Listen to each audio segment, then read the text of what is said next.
Assalomu alaykum. Ushbu videoda biz job va cron joblar haqida gaplashamiz. Biz hozirgacha asosan podlarni long running operationlar, ya'ni uzoq muddatda ishlab turadigan veb serverlar kabi maqsadlarda yoki data bazalar, Redis yoki boshqa turdagi uzoq muddatda ishlab turishi kerak bo'lgan dasturlarni ishlash uchun ishlatdik. Lekin tasavvur qilaylik, bizga shunaqa vazifalar borki, databazani backup olish yoki qanaqadir boshqa data sourcedan snapshot olish yoki databazadagi ma'lum bir rekordlarni eskirib qolgan ma'lumotlarni arxivlash, boshqa joyga o'tkazish. O'shunaqa vazifalarni davomiy, ya'ni bitta job task yaratilib tugadi va shu bilan ishi bitdi. Shunaqa short running, ya'ni qisqa muddatda bitta ishni bajaradigan yoki aynan ma'lum bir davomiy har kuni yoki har hafta yoki oyning juft kunlari yoki har yiliga bir shunaqa yoki har soatda run bo'lib turishi kerak bo'lgan davomiy bitta vazifani qilishimiz kerak bo'lsa, biz joblar va cron joblarga murojaat qilar ekanmiz. Demak, bizda jobni tarifi nima deyiladi desa, bizda ma'lum bir vazifa bor. Vazifani ma'lum bir marta successful, ya'ni muvaffaqiyatli bajarish kerak va ana shunaqa paytda bizda jobsni ishlatsak bo'ladi. Demak, tajribada sinalsa bu ancha tushunarliroq bo'ladi. Shuning uchun biz praktikaga o'tamiz. A pod definition file name throw dice pod YAML is given. Demak, bizga shunaqa fayl berilgan ekan. The image throw dice randomly returns a value between 1 and 6. Demak, 1 dan 6 gacha bo'lgan raqam qaytarar ekan. Throw dice, ya'ni uloqtir degan fayl. And 6 is considered success, all others are failure. Demak, 6 success hisoblanar ekan, 6 tushsa, randomda qolganlari failure. Demak, 6 dan 1 bizga imkoniyat successga, 6 dan 5 failure'ga. Try deploying the pod and view the pod logs for the generated number. Demak, birinchi bo'lib biz faylni o'zini ko'radigan bo'lsak, vim throw dice. Demak, bizda pod throw dice pod is given. Okay, demak bizga halicha job emas, shunchaki podni o'zi berilyapti, nomi berilyapti va container. Bizda code cloud throw dice bo'lyapti va bizda restart bo'lmaydi hech qachon. Biz restart policy'ni bu yerda qo'llasak bo'ladi. Never yoki on failure. Failure nimaga qarab baholaymiz deydigan bo'lsak, mana bu bizda image'imizning o'zini exit kodlari bo'ladi. Ya'ni non-zero exit kodlar bu qanaqadir failure, muvaffaqiyatsizlik bo'lganini bildiradi, xato bo'lganini bildiradi. Noldan boshqa hammasi qanaqadir xatoni bildirib turadi. Demak, biz kelinglar apply qilamiz. Throw dice get pod qilamiz va demak status error bo'ldi bizda. Va biz restart policy never deganimiz uchun hech qachon yana qaytib restart bo'lib o'tirmaydi. Error bo'lgan holatda ham. Create a job using this pod definition file or from the imperative command and look at how many attempts does it take to get a 6. Demak, create job minus h, ya'ni help less qiladigan bo'lsak, bizda qanday qilib job yaratishni ko'rsak bo'ladi. Demak, oddiy bizga date custom komanda shart emas. Bizga demak cron job ham shart emas, oddiy job kerak bizga. va jobini throw dice job.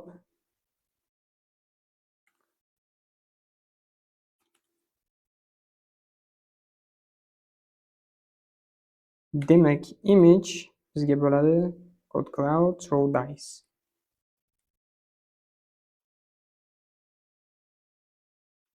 Endi biz dry run equals client va -o YAML qiladigan bo'lsak, biz job dot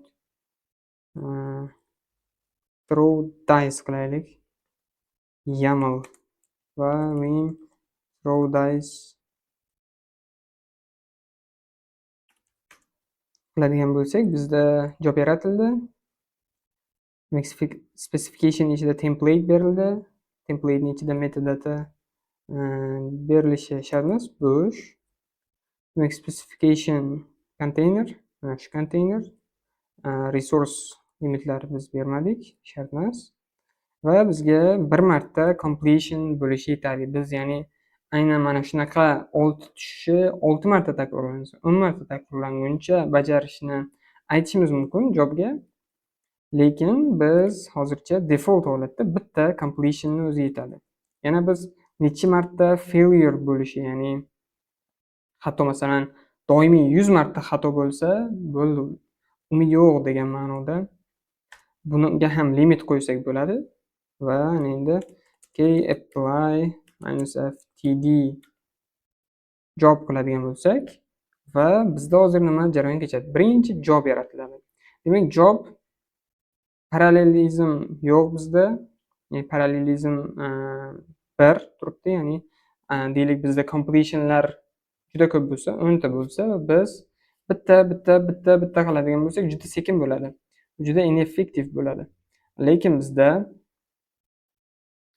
parallelizm, ya'ni 5 ta bir vaqtning o'zida concurrent podlarni run qilib, mana shunaqa bemalol ishlataver bir vaqtning o'zida 5 ta resursni, 5 ta pod yaratib, completionga harakat qilaver desak, tezroq natijaga erishadi. Va ko'rib turganimizdek, bularning ham ostida, tagida baribir pod ishlaydi. Demak, apply qilamiz va get pod qilamizda watch qilamiz. Error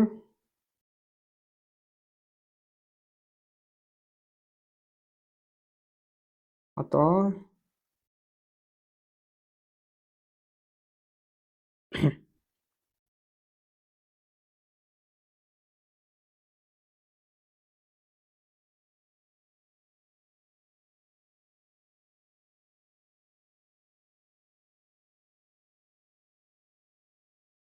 Yana boshqasini yaratyapti, yana urinib ko'ryapti. Yana xato.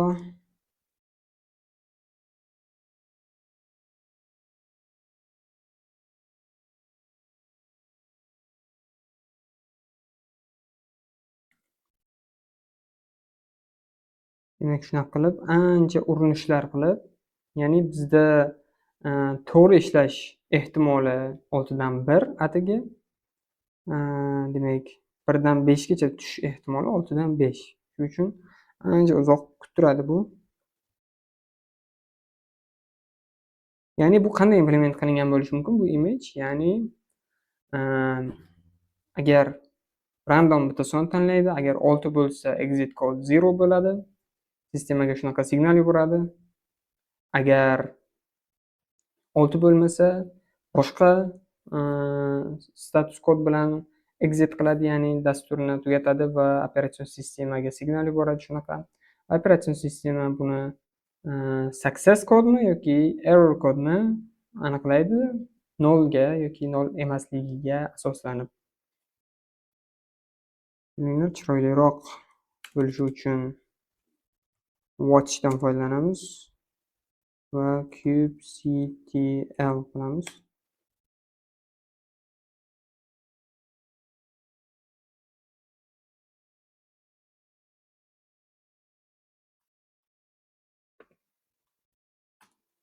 Va taxmin deylik, masalan, biz shunaqa dastur yozdik va u doim failure bo'ladi. Fail bo'ladi, ya'ni hech qachon success bo'lmaydi. O'shunaqa paytda biz success olishimiz, ya'ni job complete bo'lishi ehtimoli 0. Ana shunaqa paytda biz maksimum xatolar qanchaga teng bo'lishi va qancha urinishdan keyin bizni jobimiz to'xtashini belgilasak bo'ladi. Mana hozir ko'rib turganimizdek bizda va nihoyat complete bo'ldi bittasi va bu yetarli bo'ladi bizga. Mana endi check qiladigan bo'lsak va get job qiladigan bo'lsak ham mana bizda throw dice job bor. Describe qiladigan bo'lsak ham describe job qiladigan bo'lsak ham ancha urinishdan keyin create qilgandan keyin job completed bo'ldi. Va endi keyingi savolga o'tadigan bo'lsak, monitor and wait for the job to succeed. Throughout this practice test, remember to increase backoff limit to prevent the job from quitting before it succeeds. Okay, job succeeded. Let's check it. Demak biz shunchaki create qilishimiz yetarli ekan o'tgan taskda, shunchaki biz ortiqcha kutib o'tirdik. Demak nechta urinishdan keyin 1 2 3 4 to'g'rimi? Mana 4 failed, 1 succeeded. Did it take to, demak biz 5 ni olamizmi, 4 ni olamizmi? How many times? Demak 5 ta urinishdan keyin ana bo'ldi, ya'ni 5-urinishda bo'ldi. Hisobiga oxirgisini ham hisoblaymiz. Update the job definition to run as many times as required to get to successful 6 is the given spec. Demak biz yerdan quit qilamiz. Vim throw dice job ga boramiz va explain job dot spec dot class qiladigan bo'lsak,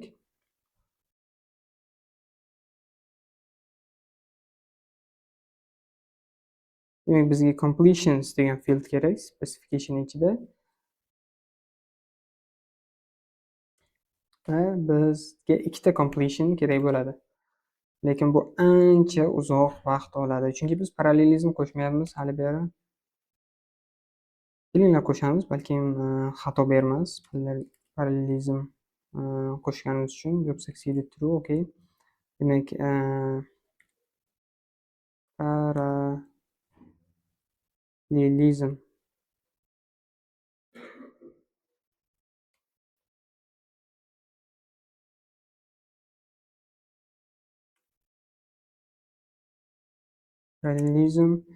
buni ham 2 qilamiz. Bir vaqtning o'zida 2 ta bodram bo'ladi. Yoki kelinglar 5 ta qilamiz. Tezroq bo'lishi uchun. Ana endi delete -f td job. Delete bo'ldi. apply -f td job qiladigan bo'lsak, get pod qiladigan bo'lsak, mana bir vaqtning o'zida bizda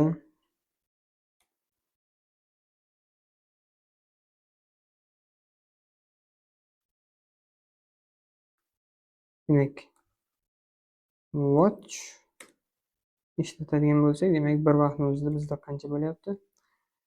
Parallelizm 4 qilgan bo'lsak,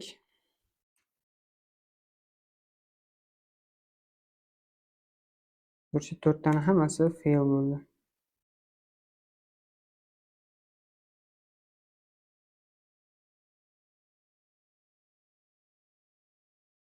Negadir juda sekin bo'lyapti, balkim bular o'rtada qanaqadir delay ham qo'shgan bo'lishi mumkin imagega. Demak, kelinglar check qilib ko'ramiz. Bizda true ga xato beradi, completionlar 2 ta.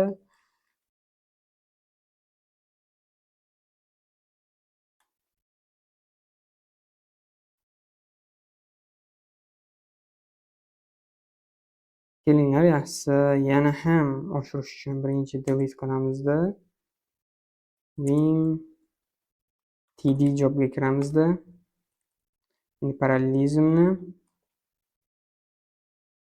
kelinglar 10 qilamiz. Yana ham tezroq bo'lishi uchun. Lekin bizda completionlar ikkita. Rostdan ham ishlatarmikan bizdagi parallelizmni? Chunki agar deylik omadi kelib ikkitasi ham birdaniga ishlab ketib qolsa, masalan ikkita completed bo'ldi. Tekshirib ko'radigan bo'lsak, nechta urinishda complete bo'ldi? Demak, mana bu safar one failed, two succeeded. Lekin bu har doim ham sodir bo'lavermaydi. Shuning uchun yana delete qilamizda apply qilib ko'ramiz. Va kelinglar watch qilamiz. Completed. Error. Demak, yana bizda hozir 3 ta ikkita failure yig'ildi. Men mana buni ham hisoblayapman. Bu biz birinchi tasdiq yaratgan podimiz. Buni hisoblashimiz shart emas. Demak, ikkita. Okay, mayli. Keyingisiga o'tamiz. How many attempts did it take to complete the job this time? 4. Chunki bizda ikkita completed, ikkita error. Unga holatda 4 bo'ladi. That took a while. Let's try to speed up by running up to 3 jobs in parallel. Okay, parallelism biz unutib qildik, lekin mayli. Buni tushirib qo'yamiz.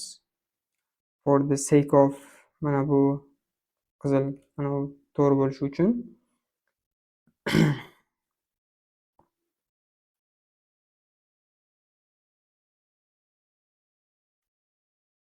Uch.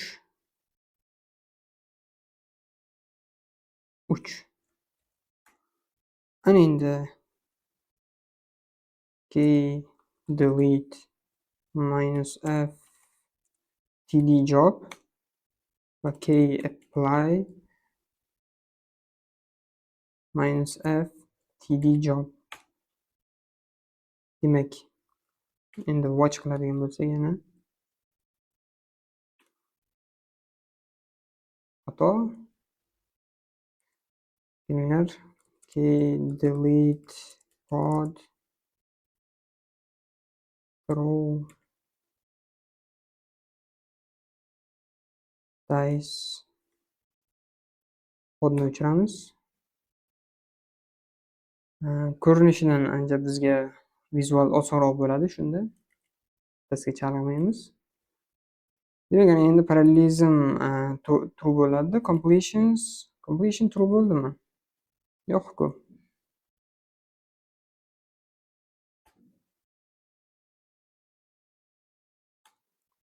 Not yet. Menimcha xato qildi assert qilishda, ya'ni rostdan complete bo'lganini. Balkim manifestni o'zidan buni completionlarning uchligini tekshirgandir. No, it's not. It's taking a while. Hali ham 6 ta fail bo'ldi, birorta success yo'q.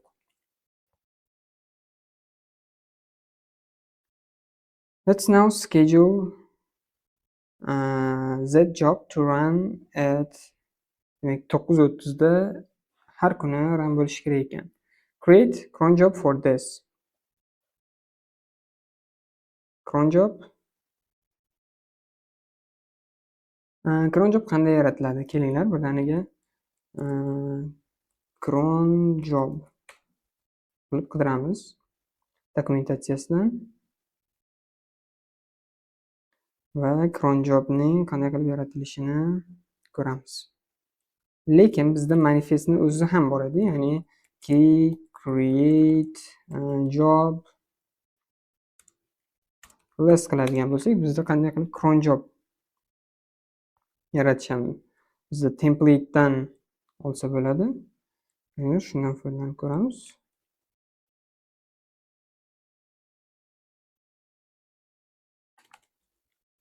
Menimcha ular bizni o'ylashgan, bular baribir eslab qololmaydi deb. Shunchaki yaxshigina template yaratib qo'yishgan. Cron job name throw dice image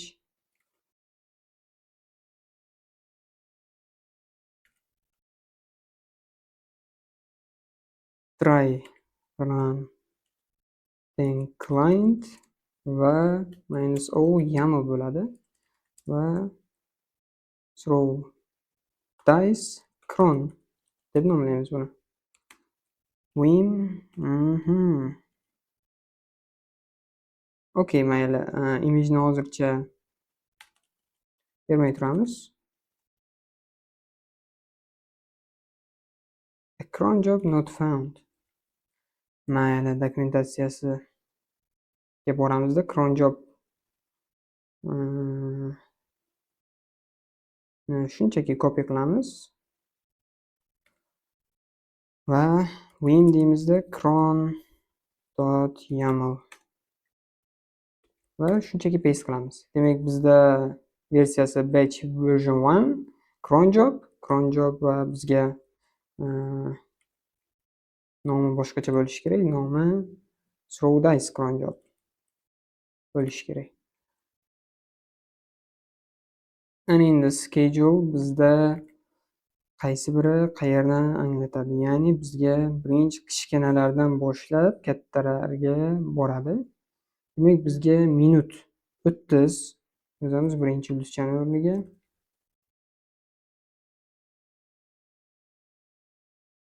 30 va ana endi bizga 24 soatli formatda 21 yozamiz. Job template demak, ana endi bizga beryapti bu pod template. Cron job bu ya'ni job bizda oddiy podni wrap qiladi. Cron job esa jobni wrap qiladi. Ya'ni cron jobni ichida jobni ichida pod bo'ladi. Ajoyib. Ya'ni job templatening ichida specification bor. Keyin uning ichida template bor. Keyin bizda delete end qilamiz.